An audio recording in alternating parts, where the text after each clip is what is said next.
À mon tour, je vous souhaite la bienvenue. Merci aux organisateurs qui nous ont donné cette belle occasion de rencontre et de partage. Ça a très bien commencé ce matin et ça va continuer, Inch'Allah, en votre compagnie cet après-midi.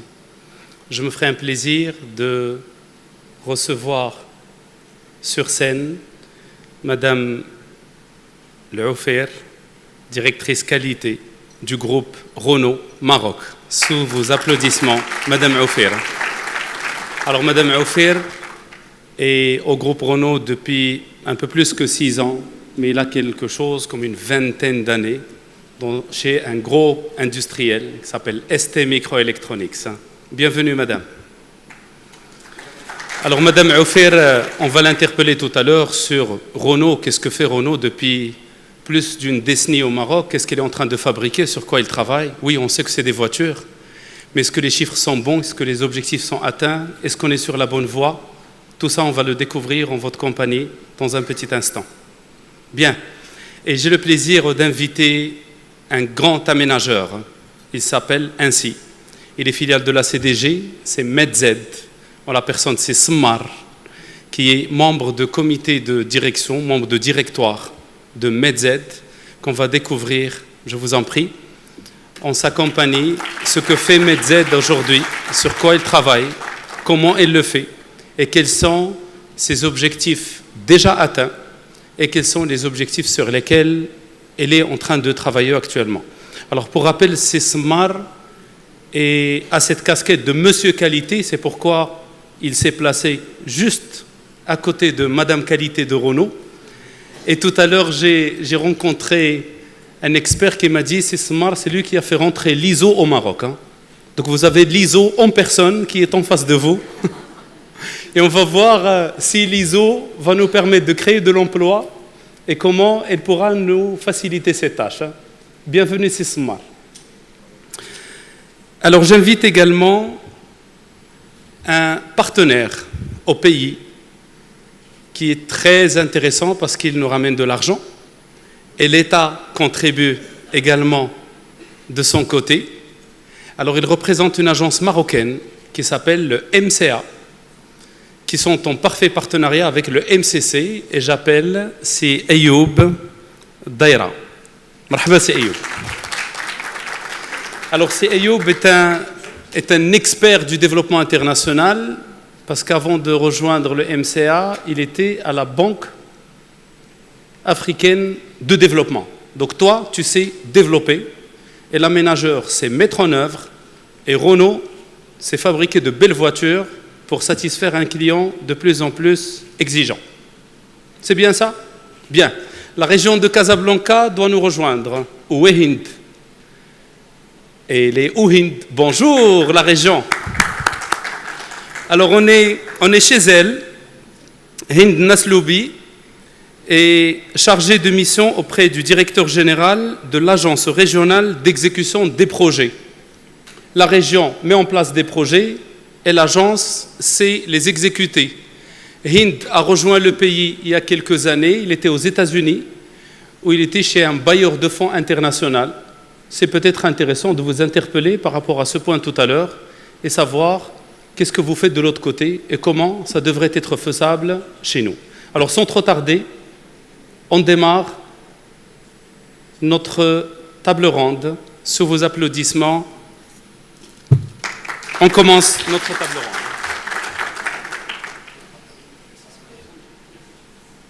Bien, bien. Merci. Et on commence par le commencement. Micro, ouais.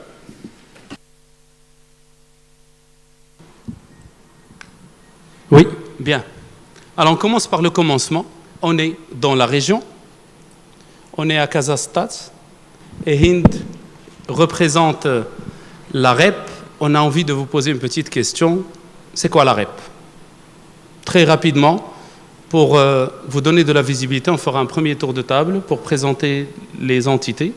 Et juste après, on va aller en profondeur pour voir comment les zones industrielles peuvent-elles nous encourager, nous donner de l'élan pour créer de la valeur et juste après créer de l'emploi. C'est ce qui nous intéresse le plus aujourd'hui. Hind, à vous. C'est quoi la REP? Merci Sitiaji. Bonjour tout le monde. Vous n'êtes pas chez moi ici, vous êtes chez vous, à Casa. Donc je suis ravie d'être ici parmi vous aujourd'hui à cette troisième édition. Je présente également les excuses de notre directeur général Simouzani qui n'a pas pu être présent aujourd'hui. Donc, pour répondre donc, à la REP, donc l'Agence régionale d'exécution des projets de la région Casablanca-Stade, donc dans le cadre de la régionalisation avancée, de par la loi 111-14 relative aux régions, chaque conseil régional a son bras exécutif qui est la REP, donc, qui est chargé justement d'exécuter les projets et programmes de développement régional et apporter toute assistance technico-financière au conseil de la région, bien entendu. Aujourd'hui, nous sommes présents pour partager avec vous ce qu'a prévu le programme de développement régional, donc la stratégie, la feuille de route de la région Casa-Stade, qui a été déclinée en un bon nombre d'axes. On fera ensemble un focus sur ce que la région prévoit, en tout cas pour les zones industrielles, qu'on appelle au niveau de la région les zones d'activité économique au niveau des territoires de la région. Merci. Vous avez prévu une présentation ? Oui, on peut lancer ce que vous nous avez proposé? Oui? Ok. Alors on va découvrir ce que fait la REP. Hein? Et sachant que ce matin, on a tous suivi avec beaucoup d'attention les brillantes interventions. Et Simon Sef Belkhayat, en tant que vice-président de la région, nous a parlé de deux zones industrielles. Une du côté de Stade, c'est des 60 hectares qui doit travailler sur l'agro-industrie, mais également la zone industrielle de Casa, sur Ahl Ghulem. Donc c'est l'occasion peut-être de découvrir qu'est-ce qui est en train de se préparer au niveau de la REP. Hein. Merci à vous.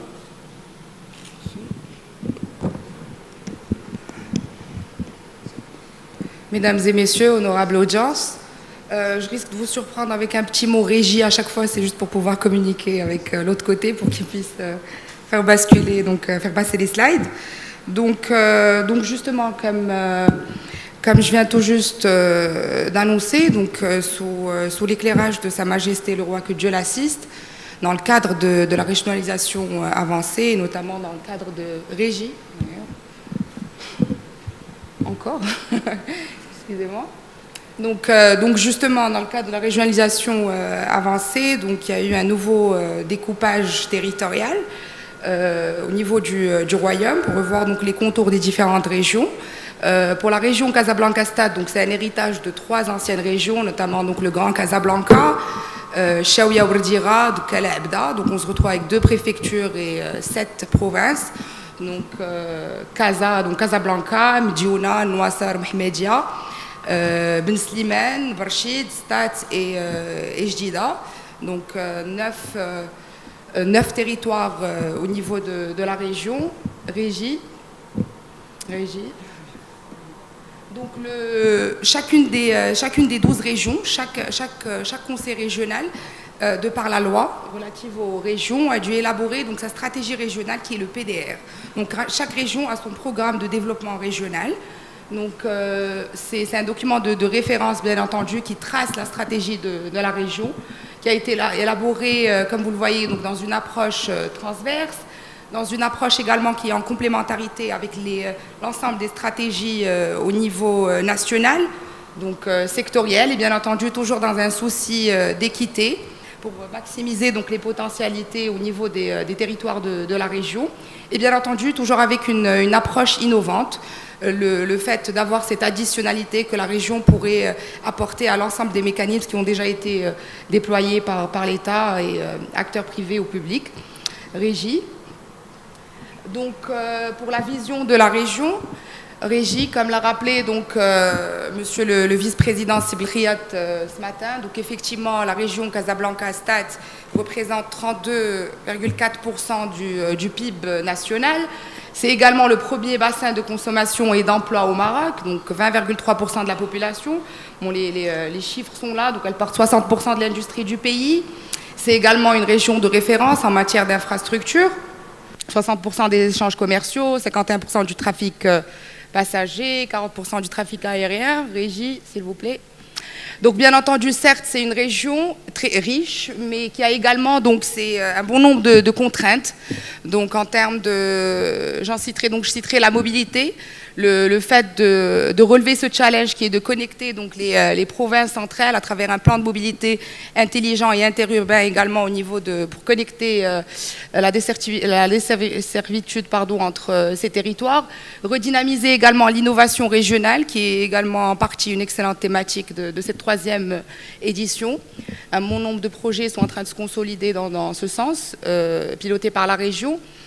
Il s'agit également d'assurer une gestion durable de l'environnement, donc notamment prendre en compte la problématique des déchets, le stress hydrique qu'on retrouve au niveau de la région, et puis bien entendu également la formation du capital et bien entendu la formation professionnelle qui est un enjeu clé et problématique de notre contexte. Régie, s'il vous plaît.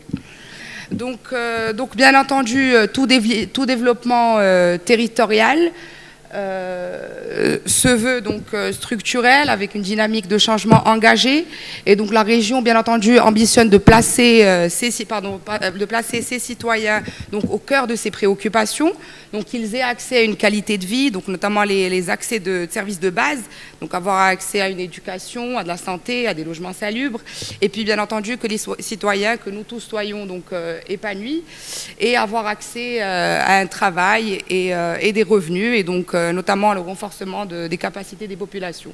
Régie. Donc, je partage avec vous donc la vision de la région. Casablanca Stade se veut responsable. Donc, un modèle de développement durable et équitable qui place, comme j'ai dit, donc les citoyens au cœur des préoccupations. Une région innovante, donc une région intelligente, vecteur de la mise en œuvre de la régionalisation avancée que connaît notre pays, tout en maximisant, bien entendu, l'ensemble des synergies entre ces territoires et l'ensemble des parties prenantes. Et donc, Casablanca Stade, la vision qu'on a retenue donc, au niveau du Conseil régional, Casablanca Stade est une région donc, puissante, donc Casastad comme moteur d'un Maroc en mouvement. Régie. Comme je vous l'ai dit tout à l'heure, donc le PDR, en tout cas notre programme de développement régional au niveau de la région, a été décliné en 5 axes stratégiques. Donc on y retrouve d'abord l'axe du milieu rural intégré. Donc celui-ci fait un focus sur les populations rurales, donc qui vise à répondre de manière transverse à l'ensemble des problématiques que connaissent donc les populations rurales, notamment le renforcement de leurs capacités, ainsi que l'amélioration des revenus, renforcer les activités génératrices de revenus au niveau des zones rurales.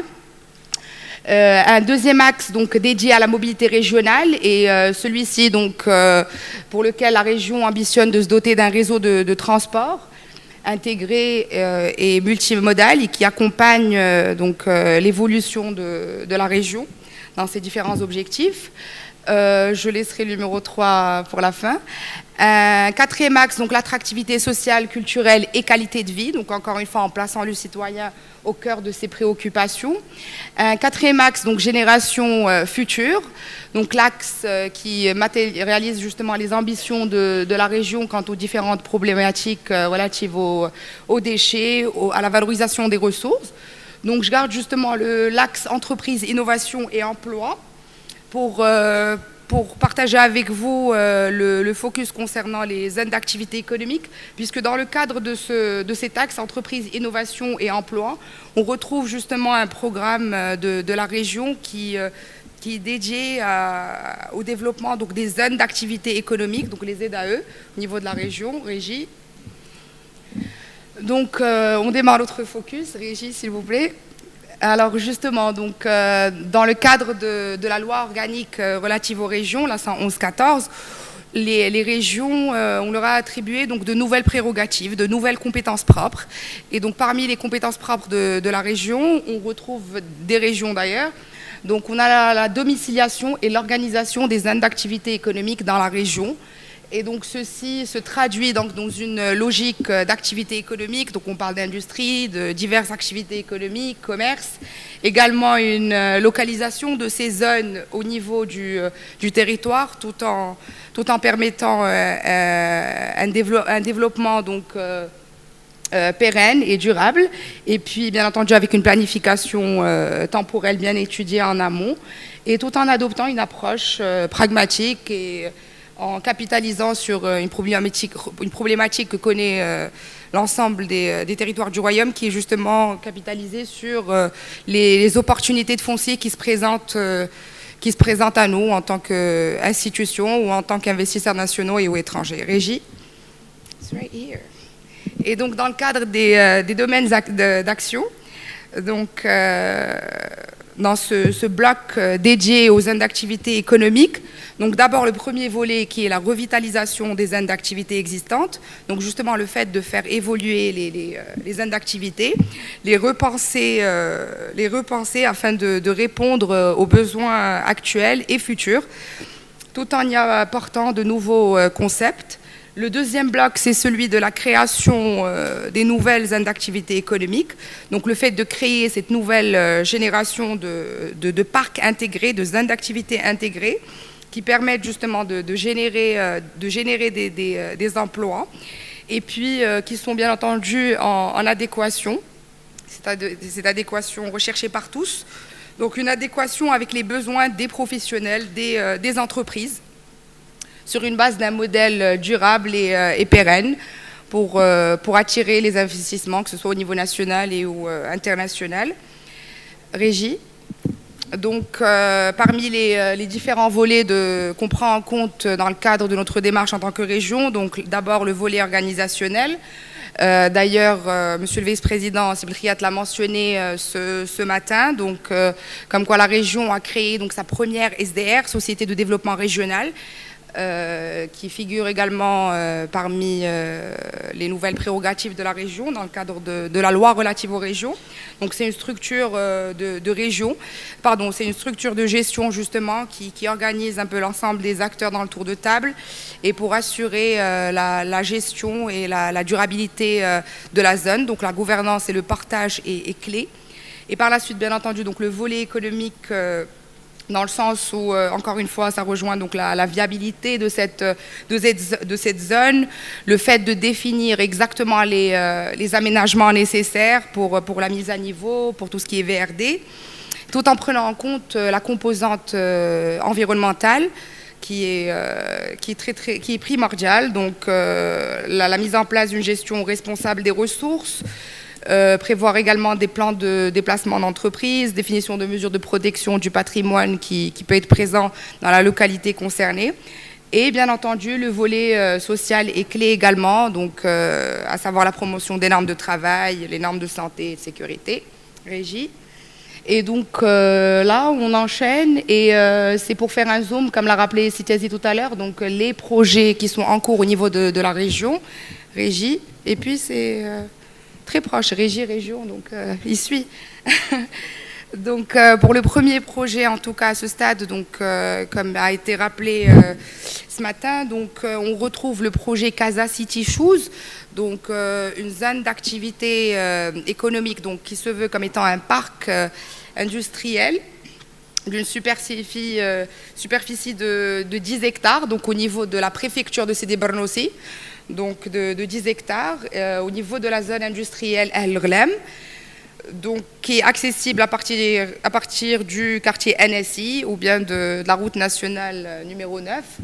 Pour ceux de Casa et aux alentours, je pense qu'ils reconnaîtront exactement. Et puis, excusez-moi, surtout qu'on est en présence d'un bon nombre de professionnels zone industrielle. Donc effectivement, alors pas plus tard qu'il y a 2 petites semaines, donc le projet s'est concrétisé en ayant l'ensemble des acteurs concernés dans le tour de table. Donc justement c'est un partenariat avec la Fédération des industries du cuir, donc la FEDIC. Donc justement pour la concrétisation de ce projet.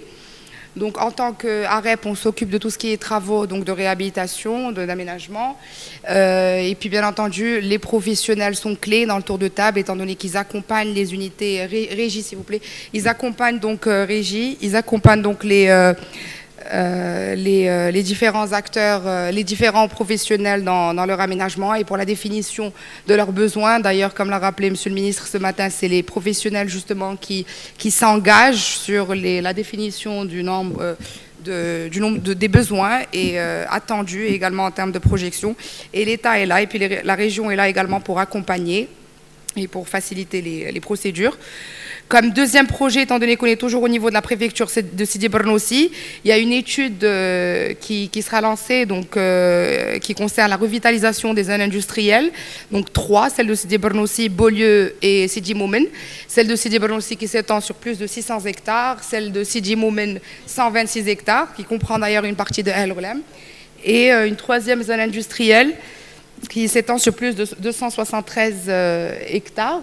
Et donc, cette étude, justement, devra capitaliser sur l'ensemble des études qui ont déjà été conduites, notamment portant sur l'efficacité énergétique, sur les plans de déplacement des entreprises, les études de gestion de déchets, et bien entendu, tout ce qui est relatif aux travaux VRD et réhabilitation, ça permettra d'avoir justement un chiffrage clé pour l'investissement, mais aussi de mettre en place un projet de revitalisation qui rendra ces 3 zones industrielles comme unités fonctionnelles faisant partie d'un seul package régie. Le deuxième projet, donc, comme rappelé ce matin, donc on a parlé de celui de El Rlem, et là on retrouve donc celui de Stat. Donc c'est l'agropole de Stat. C'est son positionnement, donc c'est un parc d'activités agro-industrielles sur une superficie de 60 hectares. Il est accessible via 3 axes, dont l'autoroute Kazam-Rakch. Et là par contre, donc c'est justement un parc à travers lequel la région souhaite se positionner comme une plateforme industrielle dédiée à l'agroalimentaire pour offrir donc des services à forte valeur ajoutée pour un écosystème riche en unités, en acteurs industriels clés, mais également pour attirer des investisseurs étrangers et donc mettre le focus sur la promotion de la qualité, que ce soit des produits de terroir ou les produits qui sont développés dans ce territoire, mais aussi soutenir tout ce qui est RD et le développement de la transformation au niveau de la chaîne, agroalimentaire. Régie. Donc voilà, donc pour les zones industrielles, j'espère avoir partagé le focus qui est en cours au niveau de la région et piloté par l'ensemble des acteurs. Et merci. Merci Hind, merci pour cette présentation très globale. Je ne sais pas si vous avez encore des lots disponibles ou pas entre Stat et Casa. Les industriels peuvent se poser la question. On reviendra vers vous tout à l'heure. Hein. Merci beaucoup. Alors, après avoir écouté ce brillant exposé de Hind, qui représente la région, la REP, qui est l'agence régionale d'exécution des projets de la région Casa-Stat, permettez-moi de poser une question très simple à Madame Le Oufir, qui est la directrice qualité du groupe Renault. C'est quoi Renault? On sait que c'est une voiture. Elle a 4 roues et nous permet de nous déplacer d'un point A à un point B et sont généralement de bonne qualité, oui. Mais qu'est-ce qu'il y a dedans? Vous êtes directrice de la qualité de tout le groupe au Maroc. Qu'est-ce que vous pouvez nous en dire? Bon, d'abord, merci Citesi. Bonjour à toutes et à tous. Et je suis ravie d'être parmi vous. Merci aux organisateurs pour cette 3e édition. D'abord, c'est la direction qualité et satisfaction client. C'est très important. C'est pas que la qualité, mais c'est la satisfaction du client dans le titre du poste. Le groupe Renault, tout simplement, c'est une famille. Donc, il y a le client final, donc à travers les concessions et tout le réseau commercial. Il y a les 2 usines. Donc, il y a une usine que vous connaissez ici à Casa, c'est Somaka, qui fait aujourd'hui plus de 80 000 véhicules. On a une usine aussi à Tanger qui a vu le jour depuis 2012 et qui a fait plus de 318 000 véhicules. Donc si vous faites la somme des deux, on a dépassé les 400 000 véhicules depuis la fin de l'année dernière, qui était un objectif et un rêve au début de l'année 2012. Et puis, sur toute cette chaîne-là, bien évidemment, il y a des fournisseurs qui sont en amont. Il y a une chaîne logistique et il y a en parallèle des projets qui, de temps en temps, viennent rajouter quelques options dans les véhicules. Et bien, tout ça, il faut assurer sa qualité, aussi bien en amont qu'au milieu et qu'en aval. Voilà. Merci madame, on reviendra vers vous tout à l'heure pour plus de précision. On sait que vous êtes un très bon employeur, vous êtes très attractif là où vous êtes, que vous soyez à Casa ou à Tanger, et que vous avez même des chiffres très intéressants à nous présenter. Entre autres, combien de temps prend une voiture en usine dès sa production? On découvrira ça tout à l'heure. Merci beaucoup. Et je donne la parole à mon ami Ayoub qui représente l'agence, monsieur MCC, mais MCR. Je voudrais juste savoir quelle est la différence entre le MCC et le MCA. Je sais que les MCC, c'est des Américains qui cherchent à réduire la pauvreté en faisant le décollage économique. Hein. Notre ami du MCC en face, bienvenue. Donc, première question, quelle est la différence entre le MCC et le MCA et quelle est la relation pour qu'on puisse mieux comprendre? Je vous en prie. Merci beaucoup, c'est Mohamed, pour cette introduction. Donc, effectivement, comme vous l'avez dit, le MCC, c'est une agence de développement américaine, Millennium Challenge Corporation, créée en 2004. C'est la dernière née des agences de développement américaines. Comme vous l'avez souligné, son représentant résident au Maroc, M. Walter Siofi, est là avec nous, je le salue. Si je dis des bêtises, Walter, n'hésitez pas.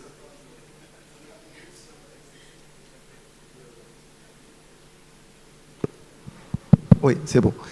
Donc, MCC a été créé en 2004 et vise à réduire la pauvreté via l'économique. Donc, c'est...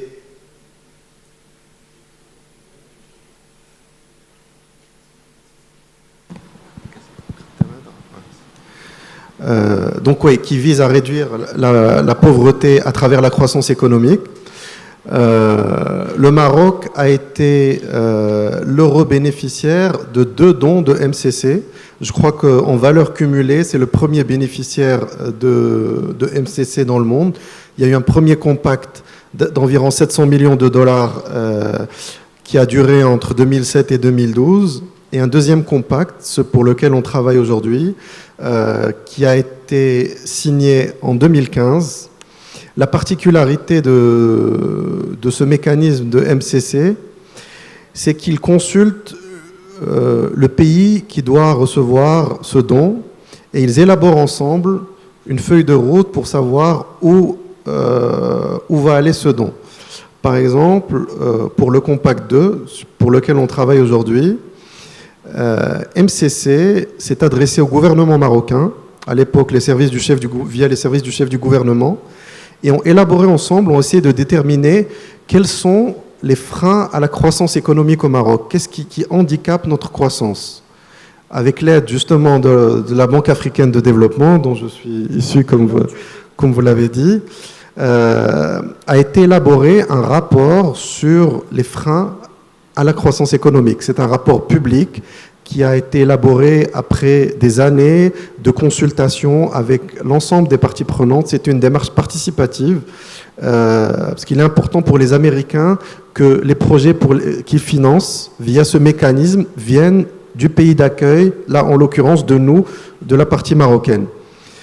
Parmi les freins à la croissance qui ont été spotés, qui ont été repérés, 2 freins principaux.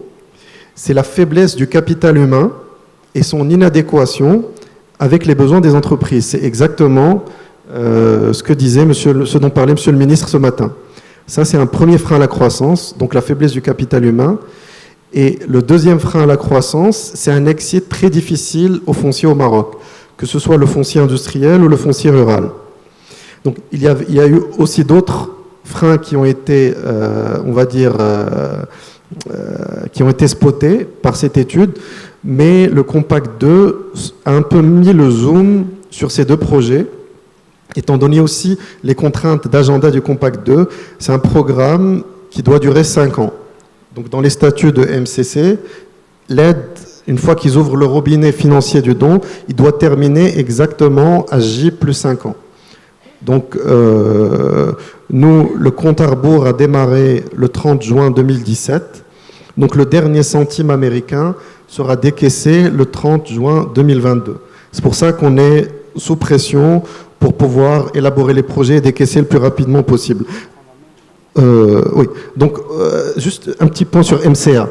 Donc dans le cadre du compact, il y a eu la création de MCA, Millennium Challenge Account Morocco, qui est une agence du gouvernement qui est mandatée pour exécuter ce programme du Compact 2. Donc je vous remets, je rends la parole et je développe, je le ferai plus tard. Merci. Merci, merci beaucoup, c'est Ayoub. Donc, je ne sais pas si vous avez pu comprendre la différence entre les deux. Moi, je retiens qu'après 5 ans, ça y est, c'est terminé pour vous. Vous allez faire autre chose. On va vous retrouver chez une autre organisation. Bien. Allez, entre-temps, je donne la parole à Monsieur le Président pour nous faire une belle annonce. J'ai annoncé qu'elle est belle. Hein. Oui, elle est belle. Elle est justement belle et ça concerne bien évidemment le sujet qu'on est en train de traiter aujourd'hui dans ce panel prestigieux. Je voulais annoncer à l'ensemble de l'assistance et à l'ensemble de nos partenaires que le 3 juillet 2019, Industrie du Maroc Magazine organise le sommet de la zone industrielle. Donc, c'est un sommet qui va rassembler tous les acteurs économiques qui sont concernés par les zones industrielles, l'immobilier professionnel et la free zone. Et ça va donner l'occasion à l'ensemble des acteurs de s'exprimer sur l'offre Maroc en termes de zone industrielle. Donc, notez bien, save the date, le 3 juillet à Casablanca, ça va être le sommet de la zone industrielle au Maroc. Merci. Je vous laisse la parole. Merci, c'est Hicham. Si tu as d'autres annonces, tu peux les organiser. Hein. Tu donnes de belles annonces. Hein. Et ça me permet de faire la transition et demander à notre ami Mohsin Semmar, je lui donne la parole pour nous expliquer très brièvement ce que c'est que le MEDZ. On sait que vous êtes aménageur, concepteur, organisateur, installateur, vous accompagnez les investisseurs, vous faites du facility management. Qu'est-ce que vous ne faites pas ? Bonjour tout le monde. D'abord, je voudrais à mon tour remercier les organisateurs de cette troisième édition de nous avoir associés et de nous permettre de contribuer modestement au débat sur une thématique importante, comment les zones industrielles peuvent contribuer au développement des régions et à la création d'emplois. Et donc MEDZ est en fait le diminutif de Morocco Economic Development Zone. Donc c'est un concept de zone d'activité de nouvelle génération que notre groupe CDG, filière branche développement territorial, a décidé de porter en accompagnement des différentes stratégies sectorielles, dont la stratégie industrielle, depuis sa première version, émergence, le pacte pour l'émergence industrielle, jusqu'au plan d'accélération industrielle. Et donc, nous réalisons des projets de zones d'activité en y intégrant tous les prérequis de la compétitivité. Ça commence par l'infrastructure. Il faut qu'elle soit au standing international et c'est ce que nous sommes en train de faire. Et nous assurons les autres maillons de la compétitivité, la connectivité, tout ce qui concerne la formation. Et donc, nous, dans la conception des zones que nous réalisons, nous prévoyons systématiquement des espaces pour la formation, le cas de l'automobile sur Kenitra, le cas de l'aéronautique sur Noassar. Nous assurons également une connexion avec le monde du savoir et de la recherche parce que nous avons compris que le développement industriel passe également par l'innovation. Et donc, nous essayons de créer les prérequis pour qu'un industriel qui s'installe chez nous puisse s'inscrire dans des démarches d'innovation et avoir accès à l'université, au monde et de la recherche. Nous assurons aussi tout ce qui concerne la logistique, qui est importante et qui est un facteur de compétitivité.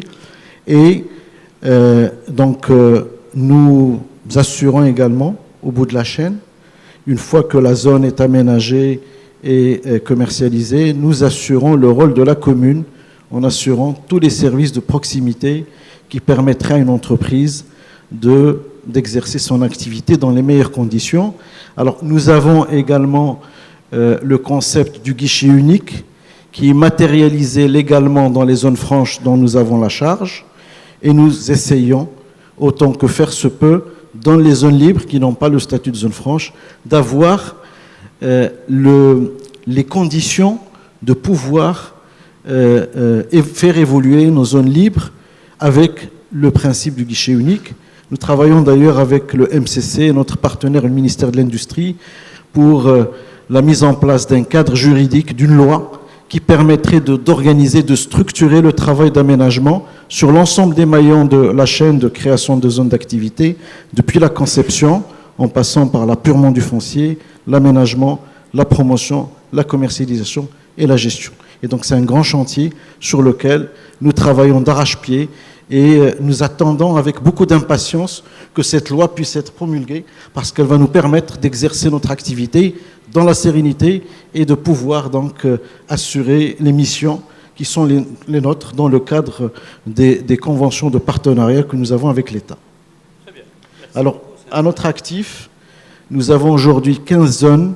Nous détenons 60% du marché national, 15 zones, dont 5 zones franches, 1700 hectares déjà aménagés, 325 000 mètres carrés de plateaux de bureaux, essentiellement pour l'offshoring et les activités tertiaires.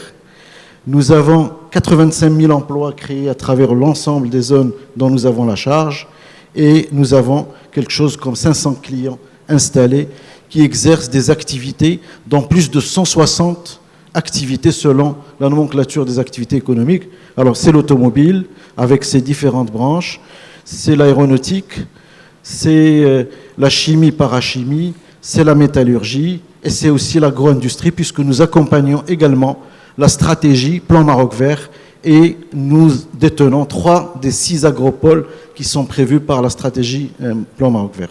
Merci. Merci beaucoup. Ça s'applaudit tout ça. J'ai eu l'occasion de suivre ce matin l'intervention de Monsieur le ministre, Moulay Hafid Al-Alami, qui a dit une phrase très intéressante. Il a dit « Les secteurs de l'aéronautique et de l'automobile bipent sur tous les radars mondiaux ». Et vous dites que vous avez des zones où il y a également l'automobile. Alors l'automobile en tant que constructeur, et nous avons le plaisir d'avoir avec nous, pas n'importe lequel, un constructeur qui draine pas uniquement des clients à la vente de la voiture, mais qui exporte. Vous exportez dans plusieurs dizaines de pays.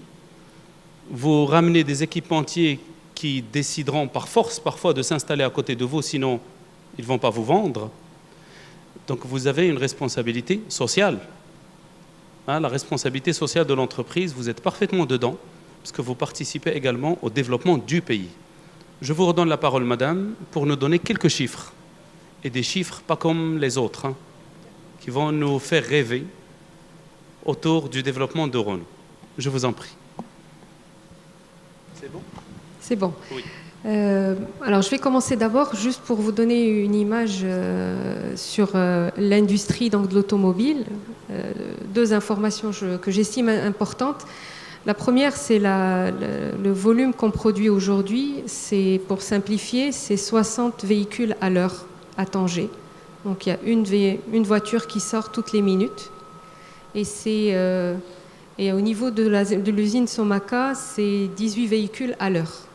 Donc vous imaginez toute l'infrastructure, toute l'organisation qu'il y a derrière et manifestement le besoin d'avoir les fournisseurs à proximité parce qu'il ne faut pas que la chaîne s'arrête. Donc il y a un travail de logistique, un travail d'optimisation des flux pour que ça soit efficace et que ça réponde à toutes les exigences qualité et bien sûr coût et délai.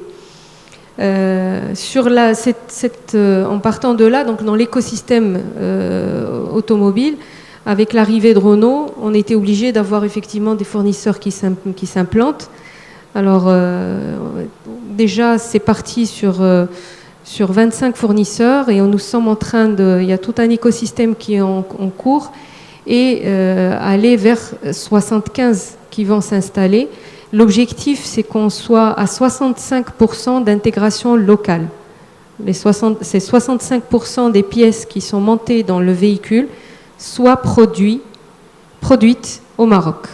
Et donc vous imaginez derrière tout ce que ça peut apporter comme main-d'œuvre, comme infrastructure, comme moyens autour. Donc toute cette stratégie-là, aujourd'hui, elle est bien partie.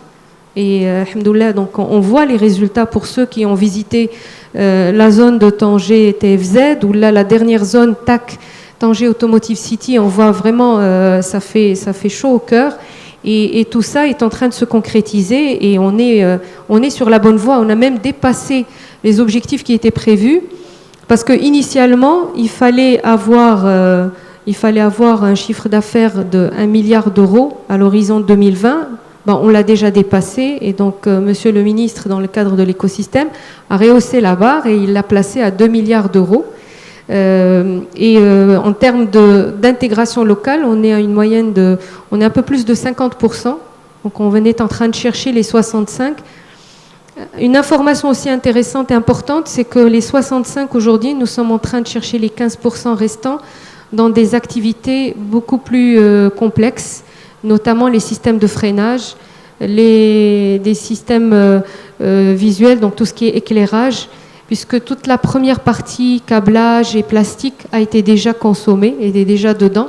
Donc c'est des parties qui sont plus visuelles, qui sont soit de sécurité, soit dans l'aspect et visibles pour le client.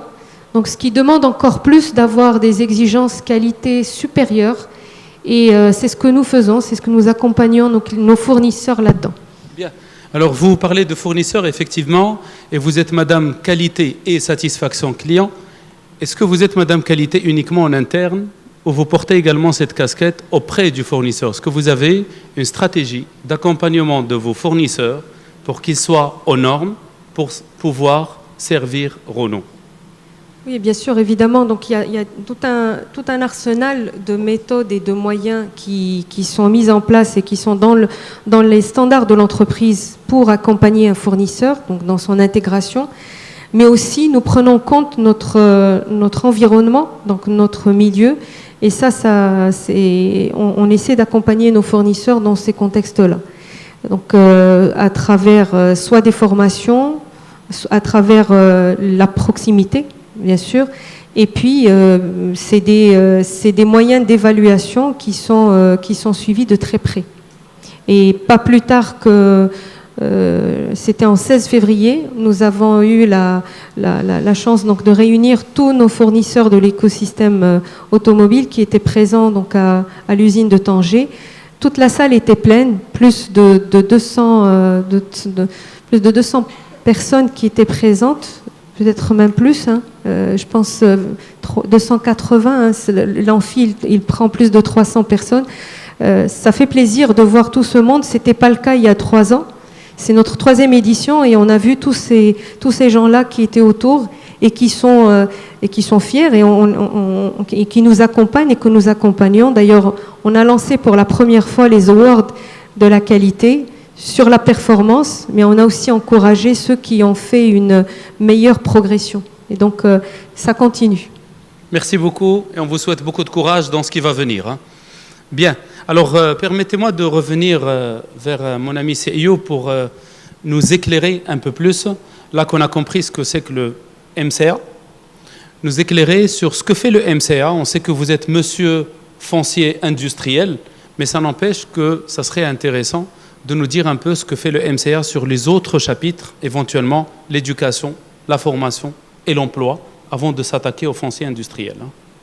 Merci. Merci beaucoup, c'est Mohamed. Donc, MCA Morocco, comme je disais tout à l'heure, a été créé pour développer des activités qui répondent à 2 types de contraintes qui entravent la croissance économique au Maroc, la faiblesse du capital humain et la disponibilité du foncier. Donc les 2 activités de MCA Morocco sont articulées autour de ces 2 thèmes.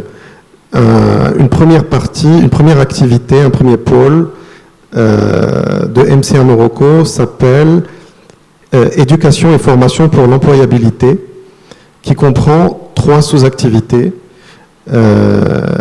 L'éducation secondaire, la formation professionnelle et l'emploi. Et un deuxième pôle qui contient, qui s'appelle productivité du foncier, qui est composé lui-même en 3 sous-activités, la gouvernance du foncier, le foncier rural et le foncier industriel sur lequel donc je travaille et qu'on va développer un petit peu plus. Donc l'idée, et c'est très intéressant parce que cette conférence couvre les 2 points et s'intitule Développement des zones industrielles en tant que catalyseur d'emploi. L'agence MCA Morocco couvre les deux bouts de la chaîne, c'est-à-dire la demande de travail et l'offre de travail. On travaille sur le capital humain et sur la disponibilité du foncier aux investisseurs. Donc voilà, grosso modo, les activités qu'on couvre au sein de l'agence MCA Morocco. Si vous voulez, je peux plus détailler la partie foncière industrielle. Voilà. Mais ça n'empêche que le temps nous presse. Foncier industriel, pour aller droit vers le but de notre table ronde. Ouais. Pardon. Alors on va vous écouter sur le foncier industriel, mais juste après, nous allons vous poser la question sur l'utilité du MCA sur le développement de l'emploi. Combien vous allez nous créer d'emplois? Parce que les organisateurs m'ont dit, si on quitte ces tables rondes et que le taux de chômage est encore le même, c'est problématique. Hein? Donc je ne quitterai pas la table ronde si le taux de chômage ne bouge pas. OK? Renaud, vous engagez? On verra. Allez-y. Oui, merci beaucoup. C'est Mohamed, je vais faire bref. Donc le foncier industriel dans l'agence de MCA Morocco est élaboré l'activité autour d'un centre d'expertise pour le développement du foncier industriel. C'est un centre qui a vocation à catalyser l'expertise en foncier industriel au Maroc. Ce que je voudrais dire tout d'abord, c'est qu'on travaille main dans la main avec le ministère de l'Industrie.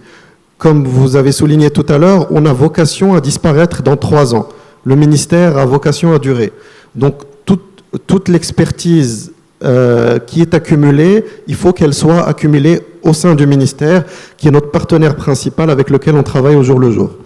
Donc, au-delà d'une mission d'assistance technique, de réponse ponctuelle aux besoins du ministère, de renforcement des capacités du ministère et des parties prenantes, l'activité est axée autour de 2 pôles projets.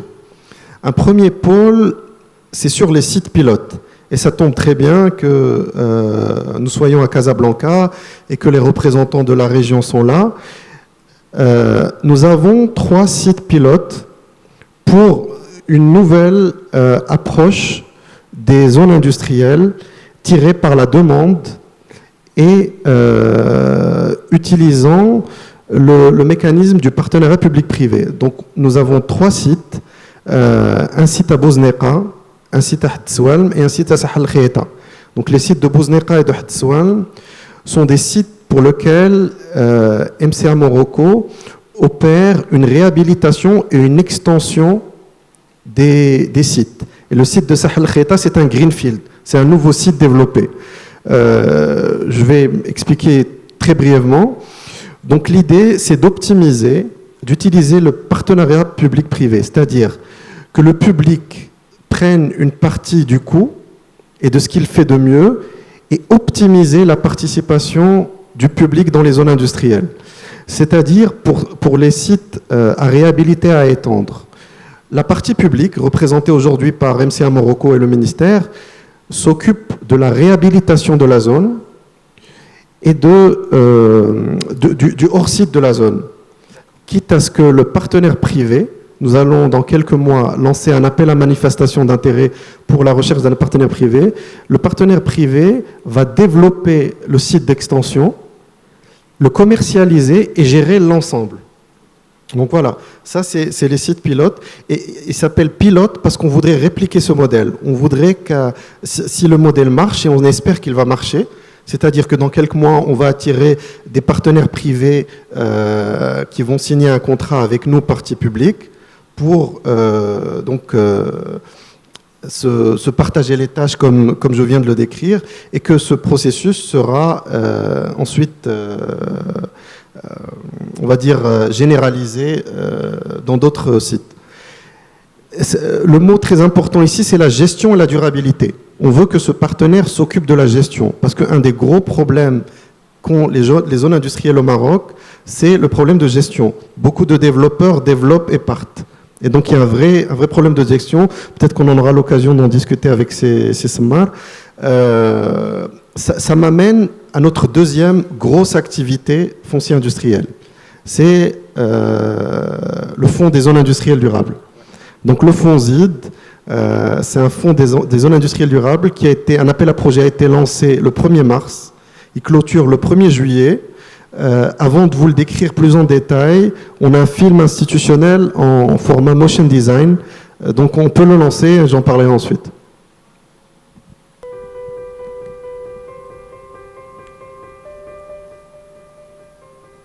Vous êtes une entreprise privée ou une entité publique, une collectivité territoriale, une association de gestion de zones industrielles, une organisation professionnelle ou une chambre de commerce et d'industrie. Vous avez un projet portant sur le développement ou la réhabilitation d'une zone industrielle selon un modèle durable et inclusif. Vous souhaitez contribuer à la réhabilitation des infrastructures, telles que les voiries, l'éclairage, les bouches d'incendie et les clôtures, la mise en place des services aux entreprises, sensibles au genre et à l'inclusion sociale, tels que des centres multiservices, des centres de formation, des restaurants, des crèches, des guichets uniques, des moyens de transport adaptés et des accès facilités aux personnes à mobilité réduite. La mise en place ou l'amélioration d'un système de gouvernance et de gestion durable dans une zone industrielle. L'amélioration de la performance environnementale à l'échelle d'une zone industrielle existante, impliquant par exemple la construction d'une station d'épuration, d'un centre de tri de déchets ou bien d'une station de pré-traitement. Le Fonds des zones industrielles durables, FONZID, peut vous soutenir techniquement et financièrement à concrétiser votre projet. Mise en place dans le cadre d'un accord de coopération conclu entre le gouvernement du Royaume du Maroc et le gouvernement des États-Unis d'Amérique, représenté par Millennium Challenge Corporation, MCC. Le FONZID est un fonds doté d'une enveloppe budgétaire de 30 millions de dollars, financé à parts égales par les fonds du Compact et les fonds du gouvernement du Royaume du Maroc. L'agence MCA Morocco, en charge de la mise en œuvre de ce programme, et le ministère de l'Industrie, de l'Investissement, du Commerce et de l'Économie numérique lance le 1er mars 2019 un appel à projets pour bénéficier de l'appui du fonds ZID. Comment s'opère la sélection des projets bénéficiaires ? La sélection des projets se fera en 2 étapes. La première étape consiste à vérifier l'éligibilité des projets. La deuxième étape consiste à évaluer et sélectionner parmi les projets éligibles ceux qui répondent le mieux aux critères de sélection. Le détail des critères d'éligibilité, des montants des contributions, du mode et des critères de sélection figure dans le guide pour la soumission des projets au financement du fonds ZID, consultable sur le site www.fonzid.ma. Comment présenter votre projet ? Toutes les étapes de soumission des projets se feront sur la plateforme de soumission en ligne accessible via www.fonzid.ma. Les candidats intéressés doivent s'enregistrer sur cette plateforme en créant un compte qui leur permettra de gérer leur candidature tout au long de la durée de l'appel à projet. Une fois enregistrés, ils sont invités à renseigner le formulaire de vérification initiale de l'éligibilité à partir du 1er mars 2019. La dernière étape consiste à soumettre les dossiers de candidature en ligne au plus tard le 1er juillet 2019 à minuit.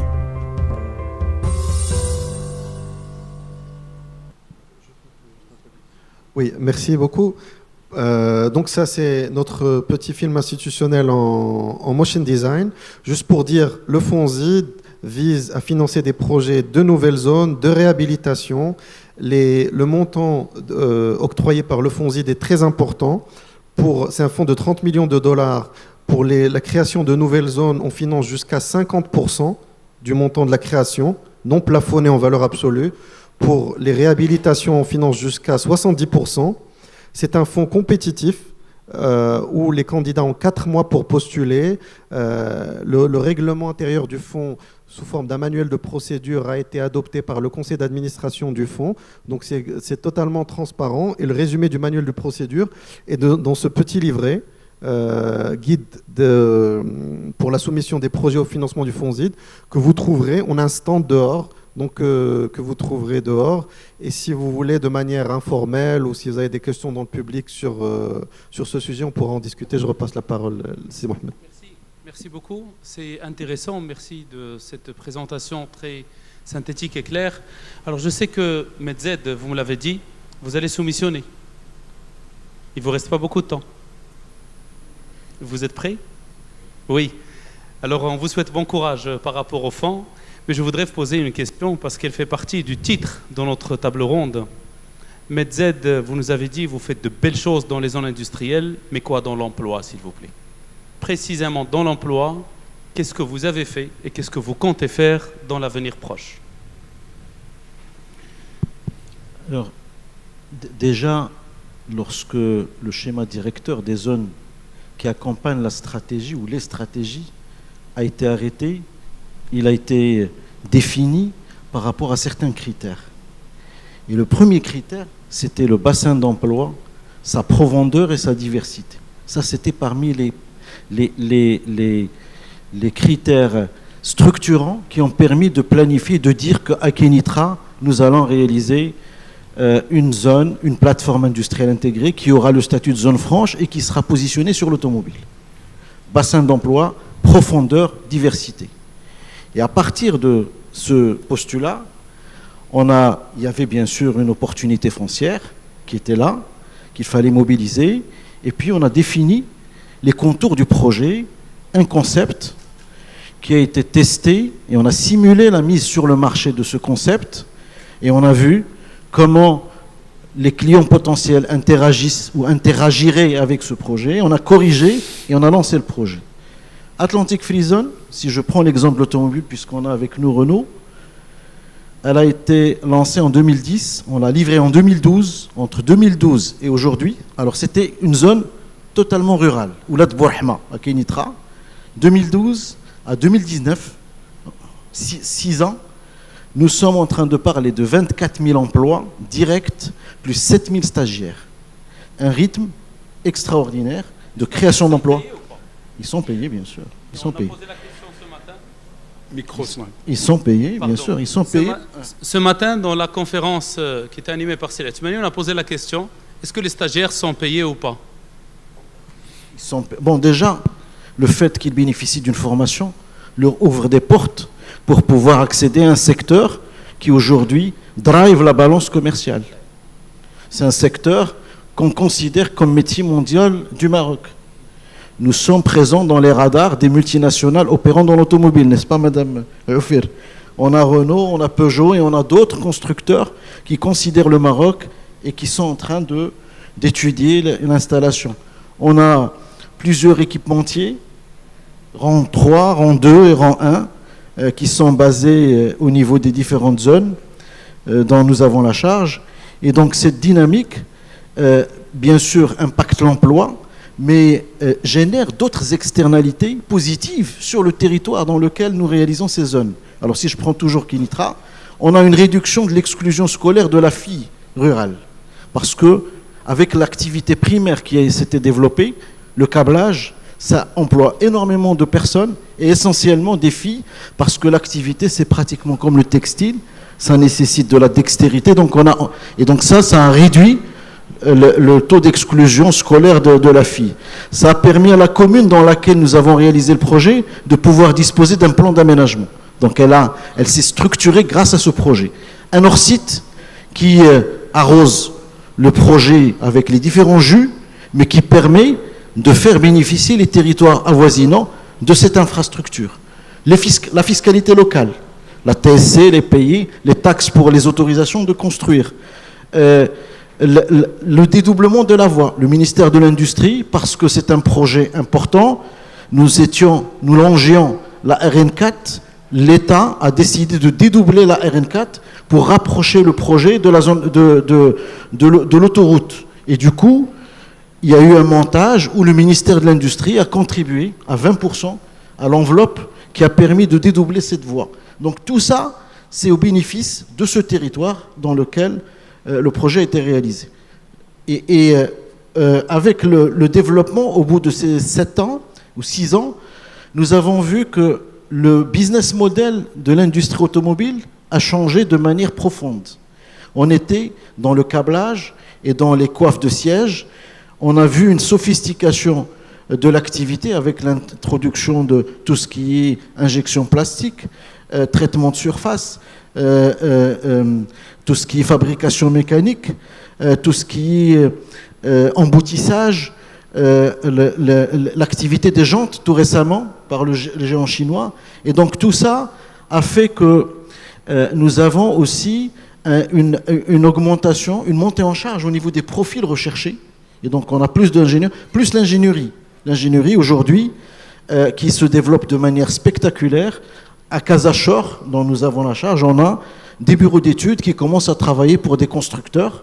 Et on est à 2500 ingénieurs aujourd'hui, entre 2 ou 3 bureaux d'études, et ça continue à se développer. Et donc ça permet d'absorber une bonne partie des ingénieurs qui se sont formés. Et donc tout ça, c'est une belle dynamique qui s'opère au niveau de l'automobile, qui est en train de s'opérer également dans l'aéronautique, un secteur qui est dans un rythme de croissance structurellement soutenu, à 2 chiffres, avec le 3e constructeur mondial, Bombardier, avec Boeing qui a décidé de sourcer $1 milliard au Maroc à travers des PME, à travers aussi une filiale d'Airbus qui...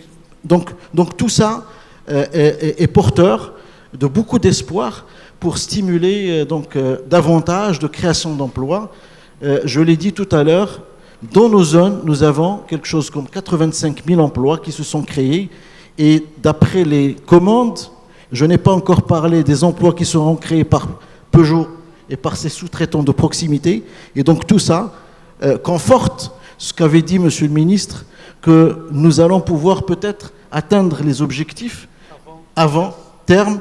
En termes de chiffre d'affaires, déjà dans l'automobile, on est à 65 milliards, nous serons à 100 milliards avant 2020, et peut-être aussi au niveau des emplois, au niveau de ces secteurs à fort potentiel de croissance, et qui seraient de nature à créer une émulation sur les autres secteurs, l'agro-industrie, le textile et toutes les autres activités industrielles. Merci. Merci pour ces données très intéressantes. Je voudrais revenir, si vous permettez, à Renault pour vous poser la question par rapport à cette histoire de profil. Ce matin, on a suivi la première conférence et l'intervention de Monsieur le ministre qui a parlé d'une idée qui dit que l'entreprise dit que je n'ai pas les profils adéquats et l'État dit je dois placer du monde, il faut que l'emploi s'accentue et se développe. On sait qu'à Renault, vous avez des chiffres merveilleux en termes d'expatriation, je vous laisse nous présenter tout ça, en termes de nombre de collaborateurs également, mais qu'en est-il de demain? Qu'est-ce que vous êtes en train de préparer? Surtout qu'on est en face de la voiture électrique, la voiture autonome, il y a des métiers peut-être qui vont sauter, qui deviendront totalement obsolètes. Est-ce qu'il y a une préparation dans ce sens? Juste donc pour la partie humaine et toute la partie, tout le patrimoine humain au niveau du groupe Renault. Aujourd'hui, nous sommes plus de 11 000 collaborateurs et donc c'est déjà une taille importante. En termes de compétences, en termes de formation, il y a bien sûr plusieurs niveaux. Donc il y a les techniciens, il y a les cadres, les ingénieurs. On est parti au démarrage bien sûr de toute... comme ce que fait Renault dans tous les pays. Donc au démarrage de Tanger, il y avait pas mal d'aides et d'expatriés qui étaient là, donc des centaines de personnes qui étaient présents tout au démarrage. Aujourd'hui, c'est l'inverse, on a plus d'une 50aine de personnes qui ont été expatriées de nos usines et de nos filières, donc qui sont en train d'exporter leur savoir-faire et d'aider dans les différentes filiales. Donc ça, c'est un point important. La formation, elle a été dès le départ, ce que disait Sismar, c'est que faut pas oublier, et ça c'est grâce aussi au support du ministère de l'Industrie, donc la présence des IFMIA, l'Institut de formation au métier de l'automobile, qui a été installé dès le premier jour à côté de l'usine et qui a aidé à intégrer la formation de base et le métier de base à tous les collaborateurs, notamment les opérateurs, les ouvriers et de différents métiers, donc le métier mécanique, le métier même transport, même la partie logistique. Tous ces métiers-là ont été acquis, donc c'est des formations de base. Bien évidemment, il y a des formations de continues qui se font à tous les niveaux. On a la main-d'œuvre qu'il faut au niveau du Maroc, on a la formation de base. Je pense sur l'aspect technique, on a ce qu'il faut. Les IFMIA est un exemple réussi. Ce qui manque des fois, c'est la formation du middle management, qui n'est pas forcément acquise au cursus de formation actuel. C'est pour ça que Renault a mis en place une école de management pour former justement ces middle management à se développer. Donc ça, c'est très important. C'est 4 semaines qui sont faites en dehors de l'usine pour les chefs d'atelier de différents métiers. Et pour les senior managers qui ont déjà une expérience dans les différents métiers, les directeurs aussi, ils ont bénéficié d'une formation qu'on appelle senior management. Il y en a une qui a été accordée donc en partenariat avec l'école de l'EM Lyon et qu'on fait bénéficier nos directeurs et nos managers là-dessus. Donc il faut qu'il y ait les deux. Une formation de base bien évidemment, l'exercice de l'IFMIA, mais aussi la formation continue. Maintenant, je voudrais aussi, pour l'avoir expérimenté, nous sommes jeunes dans ce secteur automobile, dans la maturité automobile, face à des exigences de clients qui sont très sévères et de plus en plus demandeurs. Le marché marocain n'est pas encore à ce niveau d'exigence. Ça serait quelque chose qu'il faut aussi qu'on pousse pour que le client marocain aussi ait cette notoriété d'exigence. On est dans l'export, comme vous l'avez dit, 74 pays, donc plus de 90% de ce qu'on produit à Tanger et même à Somaka. Donc il y a pas mal de pays à qui on exporte, surtout en Europe. Donc il y a une exigence très très forte et ça tire bien sûr la qualité. Et je voudrais m'attarder là-dessus. Donc là effectivement, et nous avons porté comme aide, enfin comme on a été moteur, Renault a été moteur pour aller chercher donc travailler en partenariat, notamment avec l'AMICA et avec aussi des organismes de formation. On a commencé pour le moment avec l'aide du ministère de l'Industrie, avec l'OFPPT, à aller monter les modules, retravailler, enfin faire de l'engineering, de la formation au niveau des techniciens qui sortent des écoles, de façon à adapter de plus en plus ces modules de formation aux besoins de l'entreprise. On sait ce qu'on veut, l'école elle est prête, donc il fallait juste créer ce lien avec elle, de façon à ce que ces jeunes techniciens, ils vont se former chez eux, la technique elle est là, mais il faut qu'ils rentrent dans l'usine un peu plus tôt, ils passent par des stages alternés, ça leur donnera une meilleure visibilité, même les formateurs, ils passeront par des visites chez les fournisseurs et chez nous en tant que constructeurs. Donc ça crée plus de concrétisation et de lien de ces jeunes-là. Et bien sûr, ça ouvrira plus d'opportunités à des emplois. Et donc l'exercice, il vient d'être entamé. Le partenariat a été signé au mois de février. La rencontre d'avril a fait bouger, donc on a fait un deuxième pas et nous sommes en train de concrétiser pour qu'une 50aine de techniciens et prochainement des centaines l'année prochaine auront ce cursus-là. Donc ils auront fait la moitié de leur parcours dans l'usine et la moitié dans l'école et ça permettra de les intégrer plus facilement. Et la prochaine, Inch'Allah, ça sera la formation supérieure. Bien, merci beaucoup. Et puis là, on comprend très vite pourquoi, en mois de mars, on nous a dit que votre taux de pénétration dépassait les 50%. C'est-à-dire, une voiture sur 2 s'appelle Renault. Et ça s'applaudit, s'il vous plaît. Vous êtes un peu fatigué. Donc, bravo pour ce que vous réalisez. Et vous avez également des expatriés marocains qui nous représentent, qui représentent nos compétences à l'étranger. Merci beaucoup, madame, et bravo. Alors, permettez-moi de revenir à Casablanca, et on va clôturer sur Casa. On sait que ce matin, monsieur le ministre a parlé des besoins en recrutement, et puis il nous a dressé un beau tableau où il y a des besoins en termes de recrutement dans les régions, par spécialité, etc. Je sais qu'au niveau de Casablanca, il y a des ingénieries qui se préparent, et vous êtes sur des chantiers de ce genre en termes de formation. Est-ce que vous pouvez nous en dire quelque chose, hein?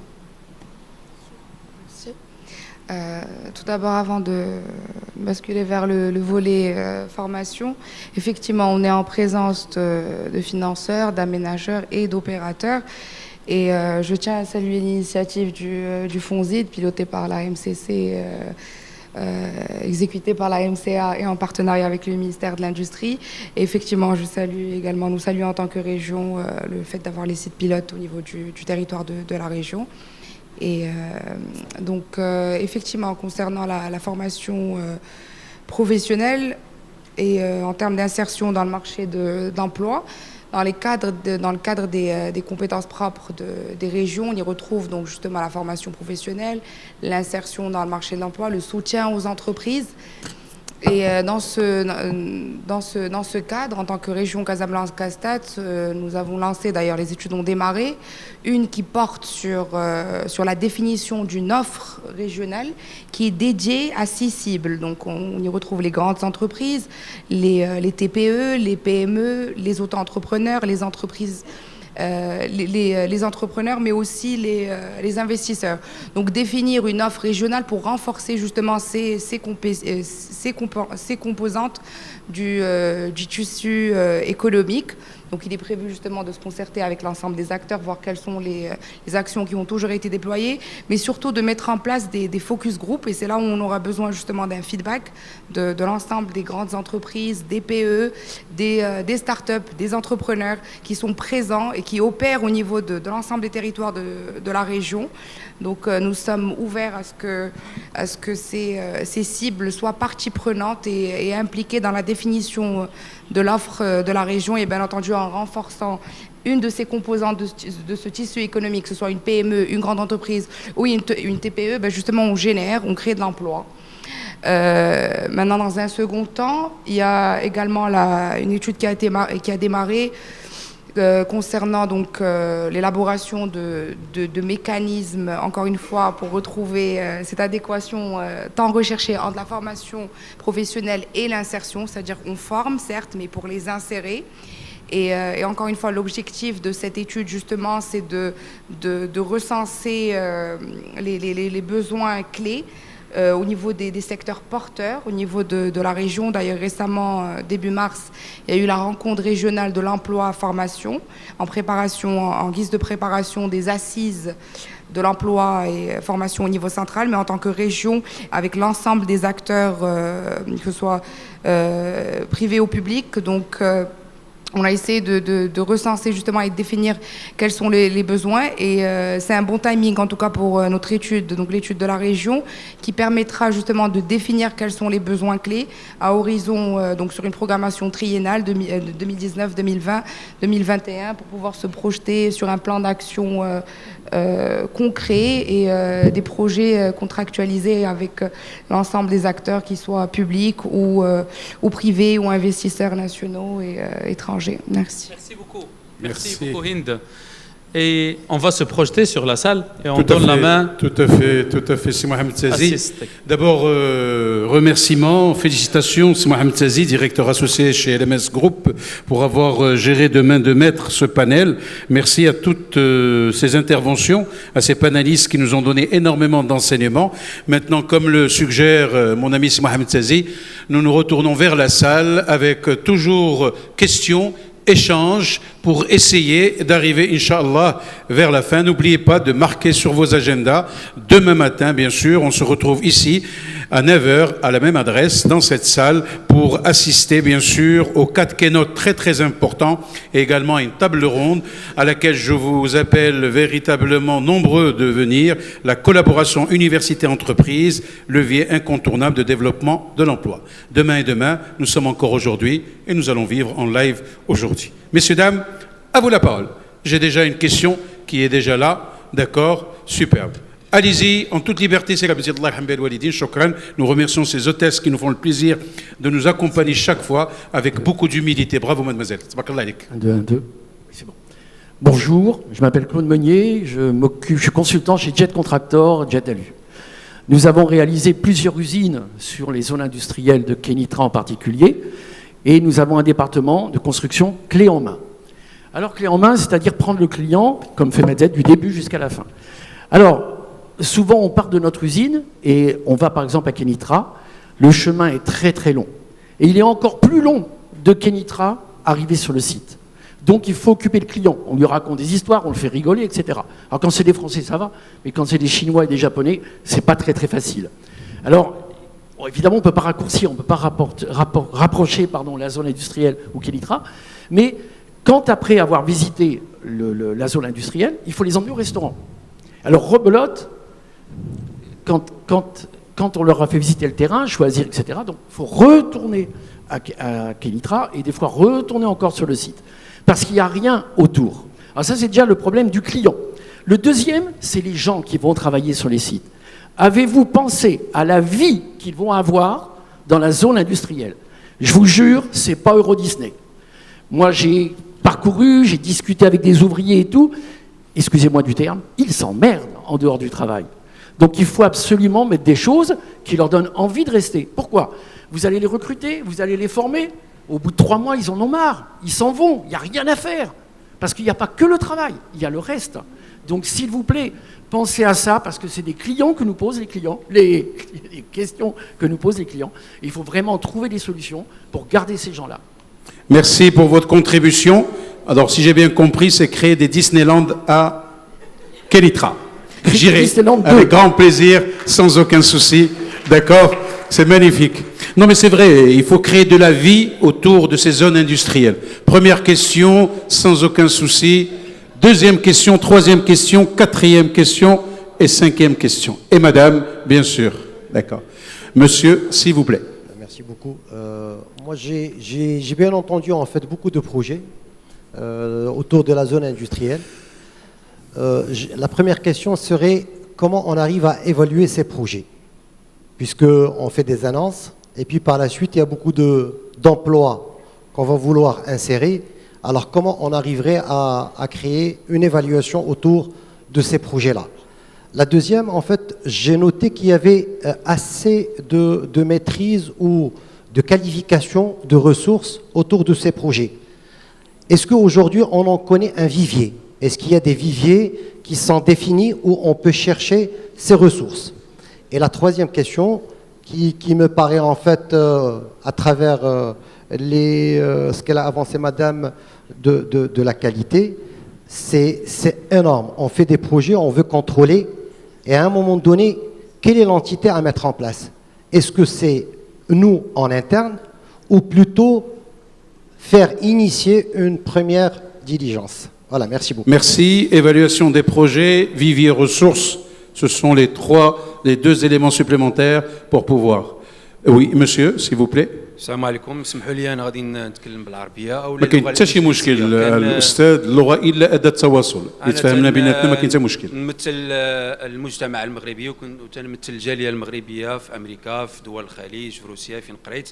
وغادي يكون السؤال ديالي شويه محرج للمسؤولين وبغيتكم تقاسموا معنا الصبر. شكرا. العفو. انا هنا ما جيش باش نتكلم على مع كامل احترامي الاستاذه على رونو. أنا شفت الثورة الصناعية. تكلموا لنا على ثورة صناعية محلية. رونو خدمات واحد وكتخدم واحد الكم هائل من الناس، ولكن ما كتخدمش المغاربه كاملين. متى يمكن لينا حنا ناخذوا التفويض ديالنا باش تكون عندنا الصناعه؟ المرحوم عبد الله شقرون هو النسيب ديالي الله يرحمه بمحاسن الصدف، كان من المخترعين المغاربه اللي بغى ينمي صناعه مغربيه محضه، وكانت عنده عراقيل طويله. اسمحوا لي هادو من اللي تابوا ديال الاسئله اللي هي محرجه بالنسبه للمغاربه. الشارع المغربي الان اللي انا كنهتم به في الحراك الوطني ديالو في الصحراء وفي حراك الريف محتاج ليكم باش يكون الاستقرار ان شاء الله اللي بغاه سيدنا في الخطابات ديالو الدائمه. أي سؤال أيها الأخ المحترم لكي ندخل في الموضوع ونقول للناس أي شيء إن شاء الله تولي إليه. بحال رواندا، ما نبقاوش معتمدين فقط على بعض الدول اللي هي صديقة وحليفة لنا، ولكن what we would like to see is a Morocco of tomorrow. هل تريد التكلم باللغة العربية أم الإنجليزية؟ This is for our guests to understand, you know, the content of what I'm talking about. We want to see. Thank you. Thank you, sir. Your question, please. Can you please give me 1 minute? Please, for you everyone. have 10 minutes. Thank you. That's more enough. Only one before that. That's Thank more you. than enough. I really appreciate everything Renault in France does for Morocco, but what we want is our own industrial revolution. What we see around us in Algeria is a chaos, is an unrest. We are expecting something like that in Morocco, and you guys, you have within you that concern. You have within you, sir, the Moroccan future. And please, this is for the benefit of everyone. I'm not here for the show benefit off. is mine. I'm not here for the show off. Not for yours. Sir. Thank you, sir. Allah Question or not? We want our own revolution. We want our own industry in Morocco. ان شاء الله بلادنا بغينا يكون فيها الخير ان شاء الله. كنشكروا كل الحاضرين، ولكن هذا العمل خصو كل الجهود ونتعاونوا مع بعضياتنا، وكنتمنى انني انا نوصل كلمتكم للناس الجاليه المغربيه. شكرا لكم. أراك عصي الدمع شيمتك الصبر وأمل الهوى نهي عليك ولا أمره. نعم أنا مشتاق وعندي لوعة، ولكن مثلي لا يدع له سر. إذا الليل أضواني بسطت يد الهوى وأدللت دمعا من خلائقه الكبر. تكاد النار تضيء جوانحي إذا هي أتكتها الصبابة والفكر. شكرا شكرا شكرا جزيلا على هذا التدخل وعلى هذا الإفهام. تنحاولوا نجاهدوا، رابطوا وارتبطوا لعلكم تفلحون. Amen. Vous qui êtes aux cieux, bénissez-le. Merci beaucoup. Next question, please. Next question. Madame.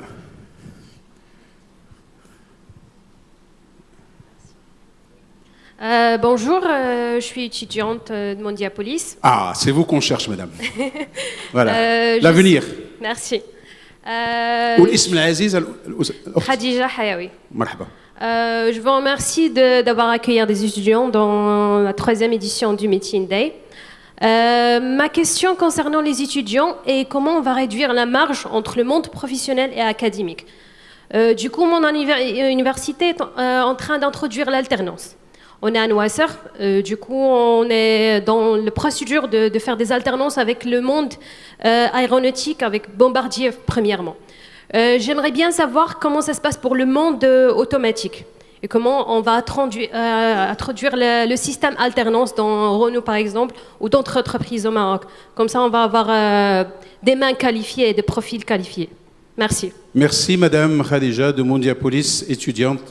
Justement ce rapprochement, cette formation alternance. Mais demain, je vous invite également, demain matin à venir, il y a une superbe conférence sur cette relation entre le monde de l'entreprise et le monde de l'université. Monsieur, les 2 dernières questions. Mademoiselle, s'il vous plaît. Merci beaucoup, merci. Merci, monsieur. السلام عليكم. عزيز فكاكي رئيس جمعية شباب القرن 21. سؤالي هو لجميع المتدخلين في ميدان ديال التشغيل. وبصح فرص العمل مزيانه، ولكن اذا كانت عندنا فرص الشغل برواتب هزيله ما غتكونش عندنا القيمه المضافه. ولا ما كانتش عندنا القيمه المضافه، هذاك المشغل اللي تيشغل داك لي جون اللي غير ندخلوهم ما غيستافدش منه. اكزومبل لي سوسيتي ديال الكابلاج تيدخلوا à 2500 mais بارابور الخدمه اللي تيديروا هما بارابور الربح ديال لي سوسيتي الاخرين. الناس تيقولوا علاش انا غادي نخدم في هذيك لا سوسيتي وتيبقاو ما تيبغيوش يمشيو. هادو بزاف ديال لي جون ما تيبغيوش يدخلوا لهاد لا سوسيتي، هاد الشركات هادو اللي هما اللي عندهم دي كما تنقولوا دي سالير ناقصين. اذا الى واش يمكن يكون عندنا دي سالير اللي هما شويه زايدين اللي يقدروا يخليو اللي يقدروا يكريو لي ميناج. اذا باغي تزوج باش تكون لا شين سينو غنبقاو واقفين. العفو سيدي، شكرا. الله يخلي لك مدام، الله يوفق ويساعدكم ان شاء الله.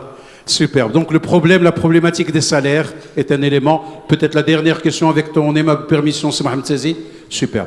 Je m'en remets au public et à l'assistance. Non, monsieur, s'il vous plaît, dernière question. Ah, là, attendez, là, combattant aussi. Mais qu'est-ce que c'est مشكلة ولدي? Avec vous, sans aucun. On finira avec vous. Bonjour. قرب شوية الميكرو ولدي وقفي باش نشوفوك وهذا باش. Bonjour. Quand est-ce qu'on va imiter les... الميكرو باغي يخدم معك يمكن هذا شوف على الله. Super. Alors, bonjour. Quand est-ce qu'on va imiter les pays développés? Car ici, le lien entre les entreprises et les employés, il y a une certaine, soit une confrontation ou bien un lien d'exploitation. Tandis que pays développés, moi je suis sincère, tandis qu'aux pays développés, les employés, ils sont rassurés sur leur avenir, il y a des avantages, il y a des moyens de confort. L'entreprise s'intéresse aux chiffres et s'intéresse aussi bien aux employés. Il est bien dans sa peau, donc il va être plus productif. Alors, dans le cadre du développement, quand les entreprises ne s'intéressent pas à l'employé, comme j'ai dit, c'est pas dans le bien ni de l'entreprise ni de l'employé. Alors quand est-ce qu'on va bénéficier de ce développement? Quand y aura-t-il un développement des ressources humaines? Un développement qui vient de la part... le mot imiter les pays développés. Oui, car le développement doit venir de la part des entreprises qui vont donner plus de chances aux employés, plus d'offres d'emploi. Ils vont, comme j'ai dit, ils vont donner des avantages pour qu'il y ait un développement, que l'employé soit plus productif. Donc développement égale productivité. Doit abandonner cette mauvaise foi. Super, merci pour votre contribution. Last question, dernière question, Arek Soel. Bonjour tout le monde, je m'appelle Amin Zarroq, je représente une entreprise dans le domaine de l'ingénierie conseil en technologie, principalement dans le domaine de l'automobile et des télécoms. Donc je voudrais juste rebondir, et je suis également vice-président de l'APB, la Fédération des nouvelles technologies de l'information et de l'offshoring.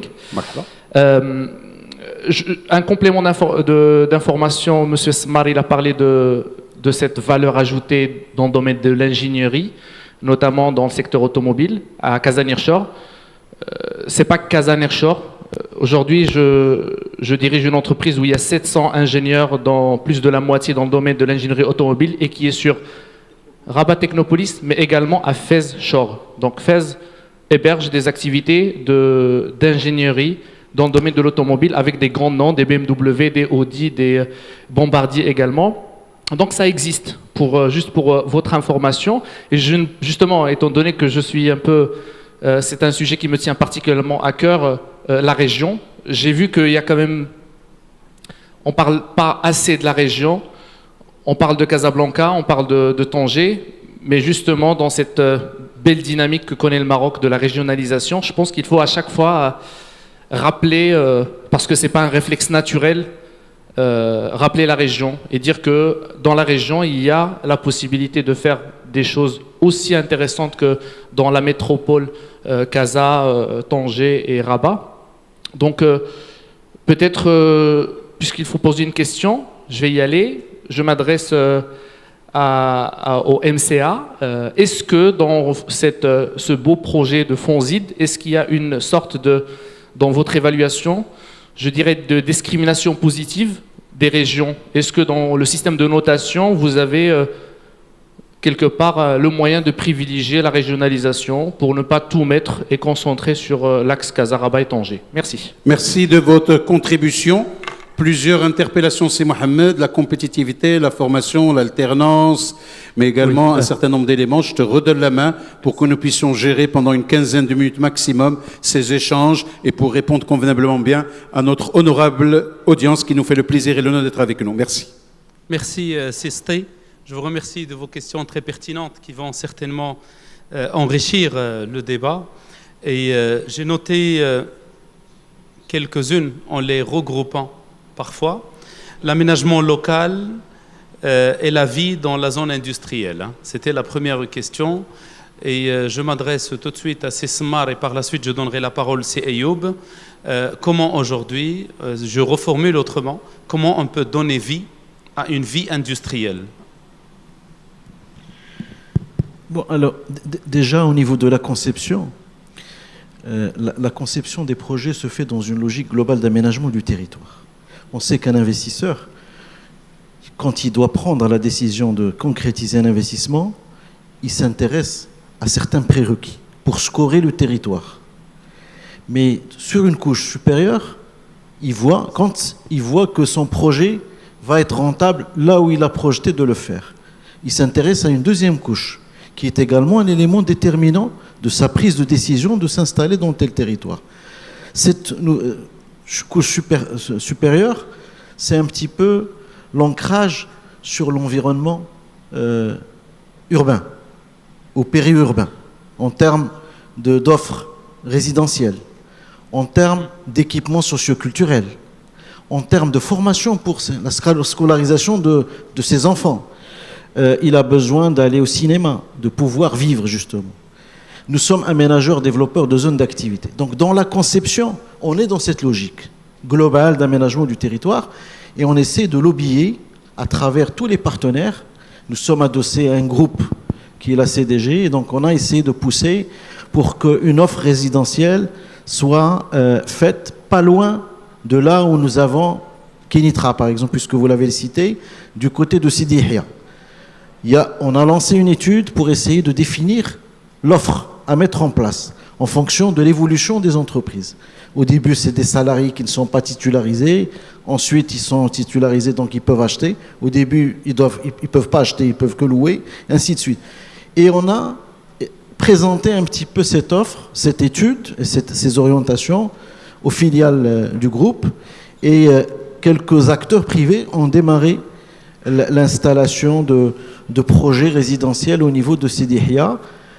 Nous avons de l'offre sur Kenitra que nous avons mobilisée pour des investisseurs essentiellement chinois qui ont cherché à acheter dès le départ. Et donc il y a eu beaucoup de placements auprès d'investisseurs chinois. Donc cette préoccupation pour créer une vie, elle est présente. Alors la restauration, aujourd'hui, au départ on avait conçu le projet et chemin faisant, nous essayons de tirer des enseignements et capitaliser sur l'expérience vécue. Donc, on a prévu un lot pour un hôtel. Mais on a compris par la suite que le lot qu'on a prévu ne s'adaptait pas à des hôtels qui doivent s'implanter. Donc, on a fait un plan modificatif et nous nous apprêtons à lancer un appel à manifestation d'intérêt pour avoir 2 hôtels, pour avoir un espace pour le tertiaire et aussi un restaurant. Mais aujourd'hui, il y a quand même une offre qui est proposée par l'IFMEA. Il y a quelques industriels qui connaissent le tuyau, qui vont manger à l'IFMEA. Et il y a la station de service qu'on a déjà réalisée et qui offre des services. Et aussi une station pas loin qui offre aussi des services primaires de restauration. Mais c'est présent dans notre feuille de route et nous voulons justement évoluer pour que nos zones soient un espace de vie qu'ils puissent... Alors, je suis vice-président de l'association des industriels de Atlantic Free Zone. Et c'est pas comme ça. On a tenu à être présent dans l'association pour développer cette écoute active et agissante. Et donc écouter à chaque fois quelles sont les préoccupations des industriels pour les intérioriser et essayer de faire des actions pour corriger. Parce que notre souci, c'est consolider ces investissements qui se sont créés chez nous et maintenir l'avantage compétitif qu'a ce territoire par rapport aux différentes régions du monde. Voilà. Je reviens. Merci beaucoup, Sismar. Et je donne la parole à Ayo pour compléter par rapport à ce point d'aménagement des zones. Merci beaucoup. Donc oui, je voudrais répondre à notre ami de Jet Tractors qui a soulevé ce problème de restauration. Juste en complément de ce qu'a dit Sismar, qui lui connaît très bien la zone, pour vous dire que le FONSID que je viens de présenter, l'un de ses objectifs, c'est justement qu'on ait des zones aux plus hauts standards mondiaux en termes de vie de la zone. C'est-à-dire, vous pouvez financer un projet dans votre zone, vous pouvez postuler pour le FONSID via l'association de la zone industrielle pour faire un restaurant, pour faire une crèche, pour faire un centre multiservice, pour faire toute une série de projets à vocation sociale, et c'est valable pour toutes les zones. Voilà, je voulais juste compléter en ce sens. Merci. Bien. Merci beaucoup. Je vais voir par rapport à une question concernant le salaire, les conditions d'intégration et puis le bien-être au travail, hein, si vous permettez. C'est-à-dire comment on peut permettre à un salarié dans une entreprise de se sentir bien, hein, être agréable dans son travail. Hein. Et avant de donner la parole à Madame Laoufir de Renault, j'aimerais saluer Madame Djazouli qui est avec nous. Et une partie de la réponse à votre question est dans son poste. Hein. J'ai sa carte visite. Et c'est écrit « Directrice de la communication et de la responsabilité sociale de l'entreprise et directrice de la Fondation Renault ». Ça ne veut pas dire qu'elle occupe plusieurs postes et qu'elle a plusieurs salaires, mais qu'elle a plusieurs responsabilités pour effectivement développer ce bien-être des salariés. Merci pour ce que vous faites, hein, et aussi à travers la Fondation. Et je donne la parole pour répondre à Mme Laoufir. Qu'est-ce qui se fait chez vous en termes de bien-être au travail, hein? Alors, ce qui se fait, alors il y a beaucoup d'actions sont faites, aussi bien côté ressources humaines que côté managérial. J'ai parlé tout à l'heure de la préparation, de la formation du middle management. C'est pas fait comme ça, c'est fait pour que ce jeune puisse aussi gérer correctement son équipe au quotidien. Donc il y a des dispositifs qui sont mis en place, qui permettent vraiment des dispositifs sociaux pour aider l'employé et le collaborateur à être bien dans son travail, à travers plusieurs actions, que ça soit dans la restauration, que ça soit dans le transport, tout ça à travers d'abord une écoute. Une écoute qui doit bien sûr être à disposition des collaborateurs. J'ai pas mal d'exemples que personnellement j'ai vécu. Par exemple, on a mis en place, il y a le Renault Management Way qui est tout un dispositif qui passe par un cascading, donc des formations à tous les niveaux, qui demande à ce qu'on parle vrai. Donc il y a l'écoute toujours, il y a le parler vrai. On peut ne pas être content, on peut avoir quelques irritants. Et ce système permet à ce que le collaborateur avec son chef puisse avoir cette discussion, cette bilate, pour qu'il puisse parler de ce qui l'irrite et trouver des solutions. Il y a aussi des dispositifs à l'échelle transverse. Donc on avait lancé depuis maintenant 3 ans et j'ai eu la chance d'accompagner ce programme. C'est le Simple Work. C'est un programme qui permet d'aller sortir tous les irritants dans le fonctionnement et trouver des moyens de les simplifier. Ça peut être juste les conditions des bureaux, ça peut être les bureaux, ça peut être les moyens dans les salles de réunion, ça peut être aussi des procédures de demande d'ordre de mission, par exemple, qui étaient très difficiles, qui étaient très compliquées d'une entité à une autre, entre Tanger, entre Somaka, entre le commerce, et tout ça. Donc c'est des groupes transverses qui travaillent là-dessus, qui simplifient. Donc il y a pas mal de dispositifs. D'abord, il y a un engagement de l'entreprise, et vraiment c'est un engagement concret, et ça se concrétise à la fin par les résultats de l'enquête de satisfaction des collaborateurs qui en témoignent. Et d'ailleurs, même Somaka aujourd'hui a été placé parmi les top usines dans le monde de Renault sur le podium à travers cet indicateur de satisfaction du collaborateur. Tanger aussi a fait un excellent saut. Il y a encore des actions qu'on fait et tout ça, c'est à travers l'écoute. Voilà. Merci beaucoup. Pour les autres questions, vous avez posé la question et répondu en partie. Par rapport au développement régional, peut-être c'est Ayoub, c'est intéressant de dire un mot. Est-ce qu'aujourd'hui, vous avez des points supplémentaires pour les régions ou c'est le même système draconien pour tout le monde, vous avez la main ou là vous ne l'avez pas hein? Écoutez, je vous remercie pour cette question, c'est très bien que vous l'ayez posée parce que vous avez raison, il y a des points supplémentaires. Donc je vous invite à regarder dans le livret du FONSIT que vous trouverez à la sortie dans le stand, page 39, un bonus de 5 points sur 100 est donné aux projets localisés dans les villes ou régions défavorisées. Justement, c'est une sorte d'affirmative action pour que les régions défavorisées puissent avoir un petit coup de pouce par rapport à l'axe Rabat-Casa-Tanger. Merci. C'est selon les critères du ACP, etc. Donc c'est... voilà. Merci beaucoup. C'est Mohamed Sazi. Mesdames et messieurs, merci. Merci à mes invités. Avant de vous céder la main, permettez-moi de demander un mot de clôture. Tout à fait. À chacun Un de mot. mes invités. Un mot, c'est parti. Un seul mot. Et yallah, Madame Oufir, pour commencer. Madame Oufir. Allez, deux mots. Bon, moi, je dirais que on a cru à ce projet automobile et voilà aujourd'hui il est en train de démontrer ce qu'il démontre.